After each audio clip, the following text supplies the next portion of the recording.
But like I said in point number 1, it's really important to have your relationship with the Lord, like growing, or, you know, asking the Lord, okay, to show you, you know, could it be this person, or what do I need to do to prepare for marriage, or something like that. Like, all right, in today's video, I'm gonna be talking about things I've learned since turning 40. So I turned 40 last fall in October, and I wanted to do this series to share with, you know, younger women in their 20s and their 30s, just like things I've learned, wisdom, things nobody told me, or things I wish I had known, basically. So that's what I'm gonna be talking about in this video today. So if it's your first time to my channel, my name is Lindsay, and I make videos around just sharing my life experiences through a Christian biblical perspective.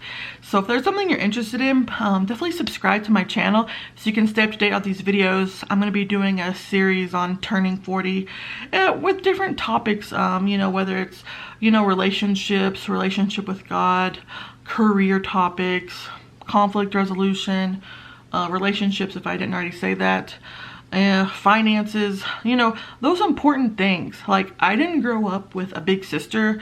I have 2 brothers that, you know, we get along and we talk, but it's probably not the same as having a big sister. So I am sharing with you things that, you know, maybe a big sister, if I had one, they would have shared with me. Okay. And sometimes you just have to learn by just walking through life, but there's a lot of times that you can learn from others. So in this video, I'm going to be sharing my experiences and things I've learned through my 20s and my 30s and now. So my number 1 thing that I've learned, and I would say, yeah, this is number 1, and I think I'm going to do 5 in this video, but it would be that the importance of developing and cultivating a relationship with God. Growing up, I went to a really traditional Church of Christ church, which is more traditional than even Baptist. And we didn't really talk that much about having a relationship with God. It was kind of more just be a good person, don't drink, don't do drugs, that sort of thing. And, you know, come to church a lot and get involved in that way. But growing up, I didn't have a lot of friends in church, and you know, I didn't have a strong, I guess, Christian friend group growing up. I had a lot more friends at school, and I went to public school. So I just really didn't have that awareness of having a relationship with the Lord. It wasn't really till I was about 28, 29, 30. I had gone to teach English in Mexico, and like a coworker shared his testimony with me, and it really like touched my heart. And I really started thinking, like, all right, God, what do you have for my life? Like, I never had really listened much to Christian music. And he shared like 2 Christian songs with me. I think it was Chris Tomlin, Our God, and maybe a Hillsong, Inside Out, or whatever that song was. Like, I had never really listened that much to Christian music. Maybe a CD in high school, but for the most part, and then I listened to those 2 songs, and I was like, wow. And then, I don't know, something just changed inside of me that I started having this desire to go to church and make Christian friends and just start to have more purpose in my life.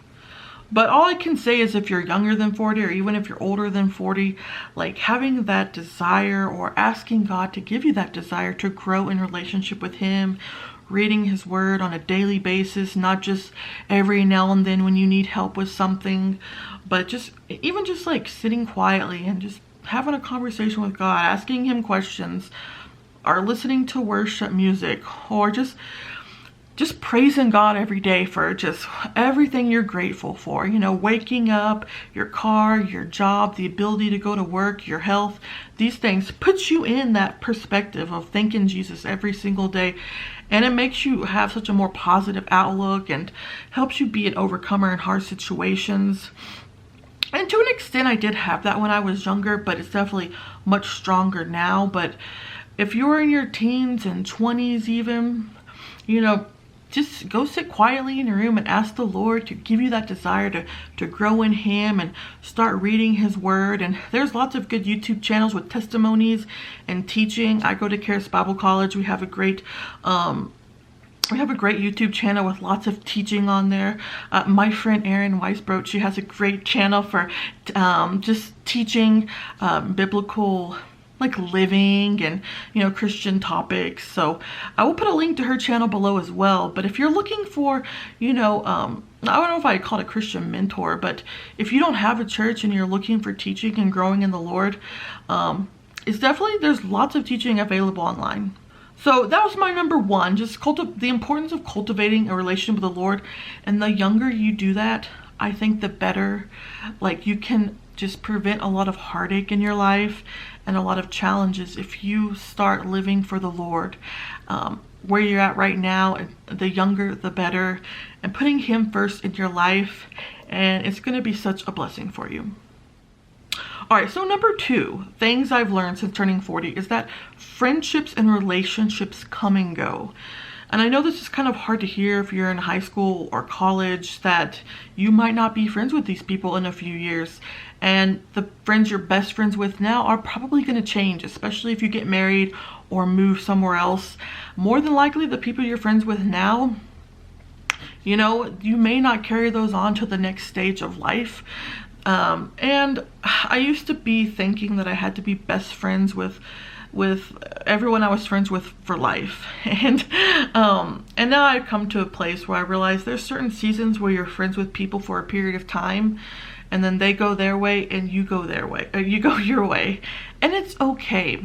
And there will be maybe a handful of people that will stick with you, or maybe years go by, you don't hear from them, and then you hear from them again. But I think that's totally normal. I mean, there are some of the people who I thought I'm going to be their best friend, and we talked, you know, they talked about getting married and like, oh, I'm going to be in your wedding or things like that. And like one of my really close friends in college, we always talked about those sort of things. And, you know, she ended up getting married probably, I don't know, 6, 7, 8, 9 years after college. I'm not really sure, but I had not been in close contact with her, and I wasn't even invited to the wedding. But it was just so funny how, like, when you're in college, you just think everyone's going to be your best friend forever. And there are a few that are, but I think primarily it becomes whoever you marry. And if you don't marry, maybe you do stay closer with your girlfriends and things like that. But friendships do change, and God brings you certain people, and then certain people, they just see their way out of your life. And sometimes I used to think that was really hard, but now the Lord has always brought me the right people in every season. So I'm just like, Lord, I trust you to bring me friends and relationships of people who I need to be around and be an encouragement to. Like, not everyone is going to build you up. There are some people that cross your path that you're going to be the encouragement to them. Okay, maybe they've been through, or they're going through something that you've been through, that you can help them understand that they're going to be able to get out of that situation, and God can help them, and you can kind of be that support along the way. But just know that it's okay if you don't stay friends with certain people forever. Jesus will always be your best friend. He's always there to listen. He'll never let you down. He will always take care of you. So putting Jesus first, I think, makes it easier when friends come and go. So that's just something to be aware of. And you may be the best friend ever, and people still do their own thing, and it's okay. It's all right. The Lord will take care of you.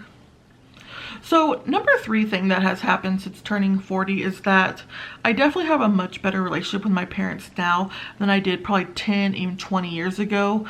When I was in high school and even in college, I wouldn't say like I was that close to my mom or my parents. Like, back in those days when you're growing up, it's kind of like the parents, they're the authority figure, and they're the ones disciplining you and making sure you're behaving and all that. And I mean, I wasn't a bad kid in school, or a bad kid, but sometimes there are things I want to do. My parents, you know, wanted me to stay home or come home sooner.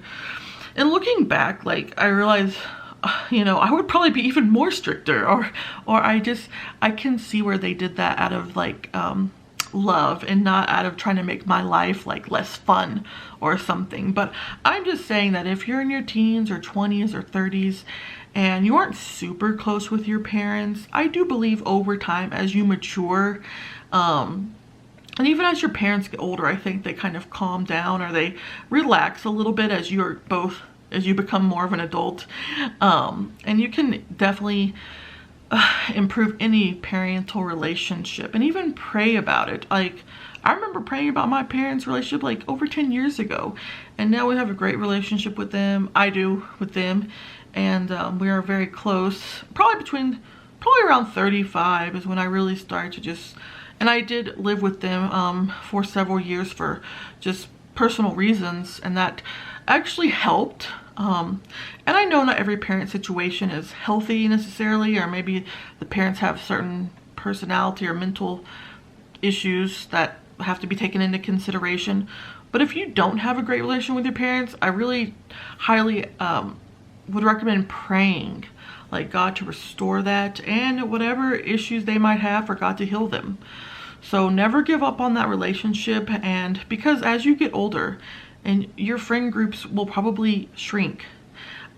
A lot of times, you know, in my 30s, I realized my family is always going to be there. They're always going to be there for me to lean on when friends in the world come and go.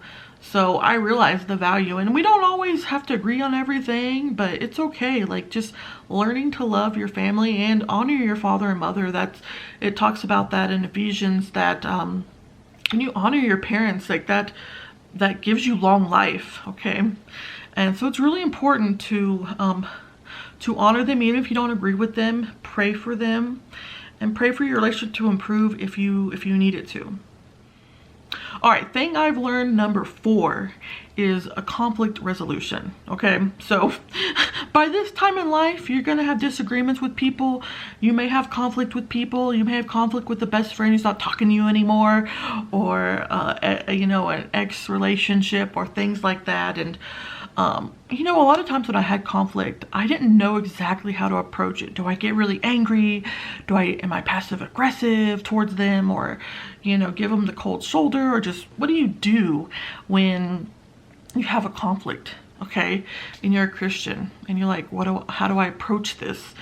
And I feel for me, like, what I've really learned and had to practice in the last, even recently, in the last few years, is just going directly to that person. Okay, ideally in person, better than text, because text can be misconstrued in a lot of ways.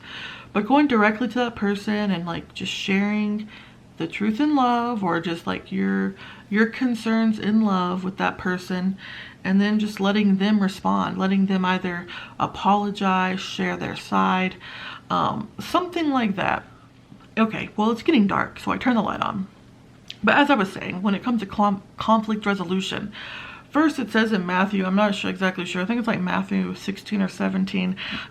I'll put the link on the screen, but it talks about, you know, biblical conflict resolution. So first you go to that person. Now, if they don't want to get along, your second option is to bring someone with you, bring a mentor, bring a third party to kind of be a witness to that person. And then, like, if it's in church, I mean, it talks about bringing it before the church. And it might not be necessarily in church. But, you know, it's just saying, like, maybe bring someone else. If you have a roommate issue, maybe it's your landlord or something like that to help out. But just going to that person.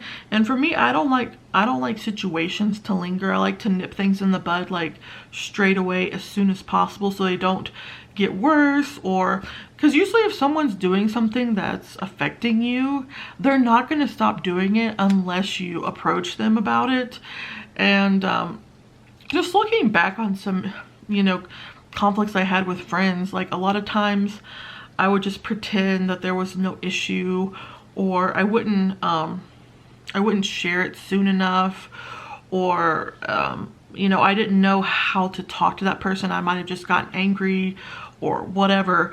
And I really wish I had just gone to that person with love, calmly and in love, and just say, hey, you know, these are my concerns, this is what I've noticed, and let them respond. And just doing that doesn't guarantee that they're gonna, like, go along or agree to everything you say, or even admit any truth. They could still deny things. But at least you have done your part, and your conscience can be clean. Okay, and it really helps to keep those burdens off of you. Okay, growing in life, it's keeping your body healthy. It's taking away stress, to just take care of any conflict. So that's my quick little conflict resolution mini talk, I guess you could say. Well, it's getting really dark, but I'll do the last one. Number 5, I'm going to talk about dating, relationships, and things I've learned. So far, I'm still unmarried at 40, and that's okay. I know God has his timing and his plan for me, but I can say, like, there could have been things I could have done at a younger age that probably maybe would have helped me meet someone sooner. And I think growing up, a lot of times people say, oh, when you don't look for it, it just happens. And I was like doing a pretty good job at like not looking. Like I might find someone like interesting at church or, anywhere, but I was very shy, or I just wouldn't talk to them, or I just would totally go the other way, and that's probably not helping, or it's not sending the right signals. But I would say if you're in your teens, I really wouldn't worry about meeting the person you're going to marry. You can have friends with, guys or whatever. You have to be careful with that. Stay in groups and that sort of thing. In college, you have a better opportunity of meeting a spouse.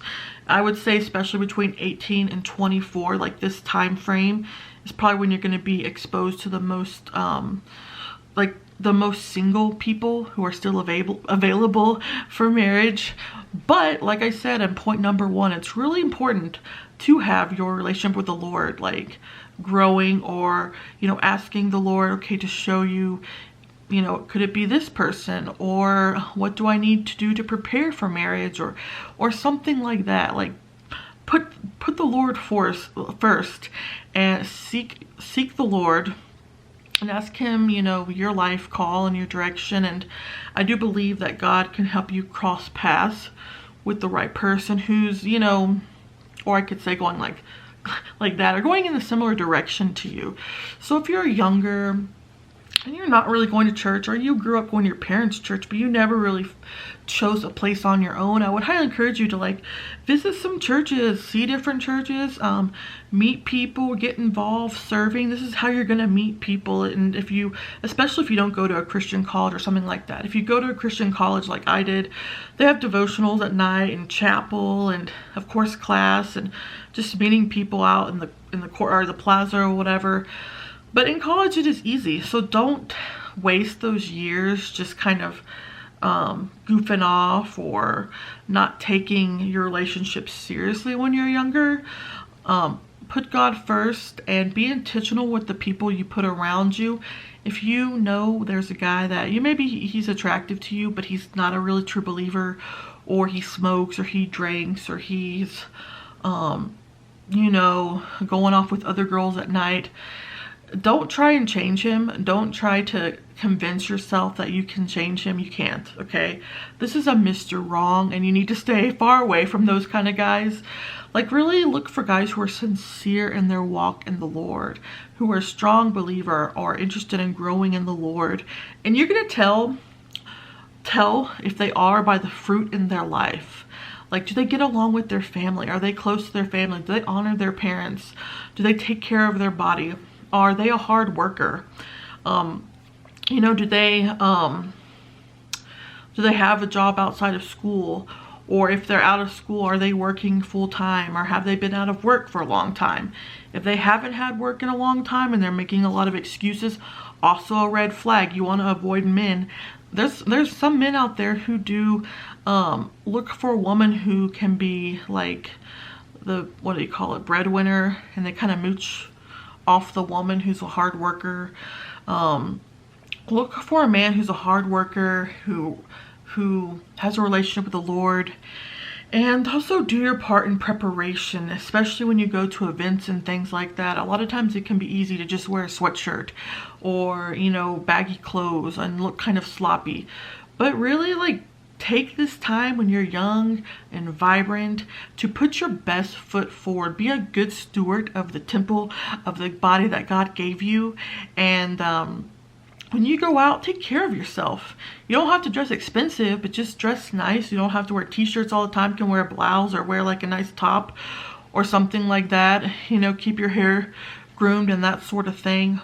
that will show people that you respect yourself, and they're more likely to respect you, and you know, strike up a conversation or something like that. So anyway, these are things I mean, I did that for the most part when I was younger, but I would say I was not so intentional with the people who I spent time with. You know, I probably could have had more serious Christian friends. Even though I went to a Christian university, I never really remember having maybe once or twice a conversation about God, but it wasn't really these people, a lot of them there, I don't really know, you know.